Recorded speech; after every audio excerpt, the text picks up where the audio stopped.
আল্লাহু মিনাস সাবিরিন, অবশ্যই আপনি আমাকে ধৈর্যধারীদের মধ্যে পাবেন। সুবহানাল্লাহ। এই পরীক্ষাও হযরত ইব্রাহিম আলাইহিস সালাম পাশ করলেন না করেন না? করছেন কিনা? আল্লাহ পাক বলছেন দেখো ব্যাপারটা কি হলো।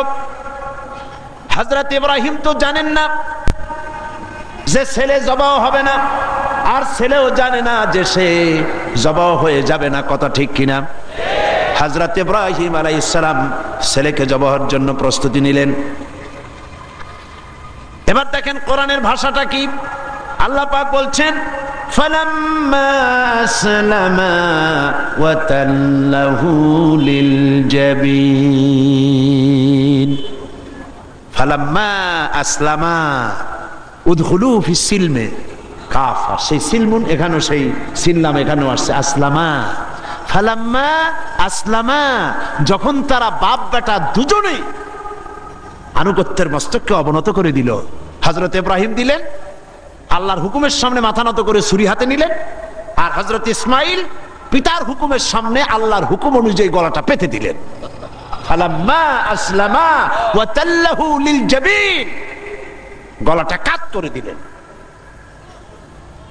হযরত ইসমাইল বললেন আব্বা একটি কাজ করুন, আমাকে জবাহ করার আগে আমার হাত পা একটু ভালো করে বেঁধে দিন, আর আপনার নিজের চোখটাও একটু ভালো করে বাঁধেন, কারণ আমি আপনার একমাত্র সন্তান।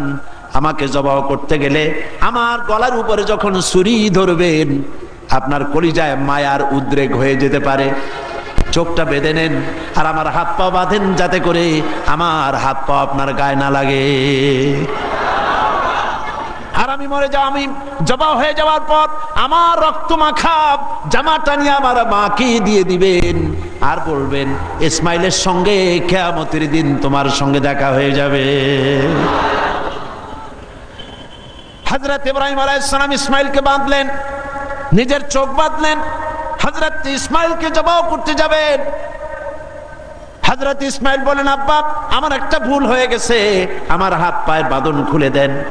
হযরত ইব্রাহিম বাঁধন খুলে দিলেন, আর জিজ্ঞেস করলেন বাঁধতে বললে আবার খুলতে বললে কেন? হযরত ইসমাইল বললেন বাঁধার পরে আমার মনের মধ্যে একটা চিন্তা জাগলো, হাত পা বন্ধন অবস্থায় যদি আমারে জবাহ করা হয় তাহলে না জানি কিয়ামতের ময়দানে এমন প্রশ্ন উঠতে পারে যে ইসমাইল আল্লাহর হুকুমে রাজি ছিল না বলে তার বাবা তার হাত পা বেঁধে জবাহ করেছিল।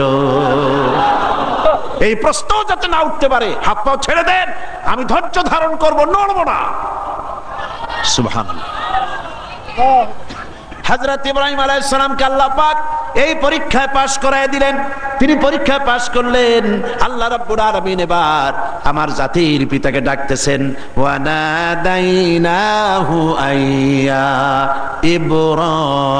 ইব্রাহিম قد صدقت الرؤيا إنا كذلك نجزي المحسنين وناديناه أن يا إبراهيم।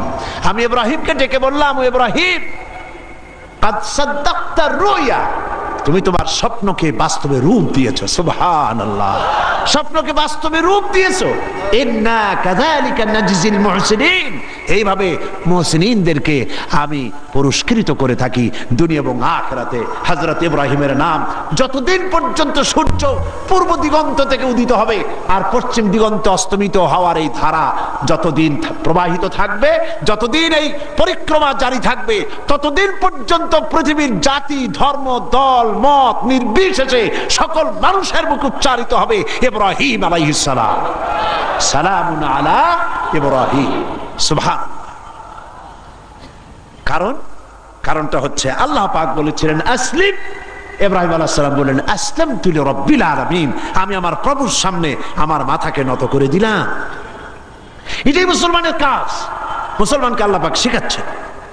قل إن صلاتي ونسكي ومحياي ومماتي لله رب العالمين। পড়েন আমার সাথে, قل إن صلاتي ونسكي ومحياي ومماتي لله رب العالمين। আল্লাহ পাক বলেন বলো, কাদেরকে বলতেছেন? আমাদেরকে। কাদেরকে? বলো বলো। ইন্না সলাতি, নিশ্চয়ই আমার নামাজ, ওয়া নুসুকি, আমার কুরবানি, ওয়া মাহইয়ায়া, আমার বেঁচে থাকা, ওয়া মামাতি, আর আমার মরে যাওয়া কার জন্য? লিল্লাহি রাব্বিল আলামিন। সব কিছু পরওয়ারদিগার, তাম বিশ্বের, তাম জাহানের পালনেওয়ালা রব, তার জন্য আমার বেঁচে থাকা, আমার মরে যাওয়া, আমার নামাজ, আমার কুরবানি সব কার জন্য? চিল্লায় কোন কার জন্য? আল্লাহ পাকের জন্য। এই কথাই আল্লাহ পাক বলছেন, উদখুলু ফিস সিলমি কাফা, পরিপূর্ণরূপে ইসলামের মধ্যে দাখিল হয়ে যাও। একটু আধটু না। রাজনীতিতে তুমি রাজনীতিতে যাবা আমেরিকার দিকে, গণতন্ত্রের দিক থেকে যাবা আমেরিকার দিকে, রাজনীতির দিক থেকে যাবে তুমি ব্রিটিশের দিকে, সংস্কৃতির দিক থেকে যাবা তুমি শান্তিনিকেতন, তুমি যাবা দিল্লি, গয়া, কাশী।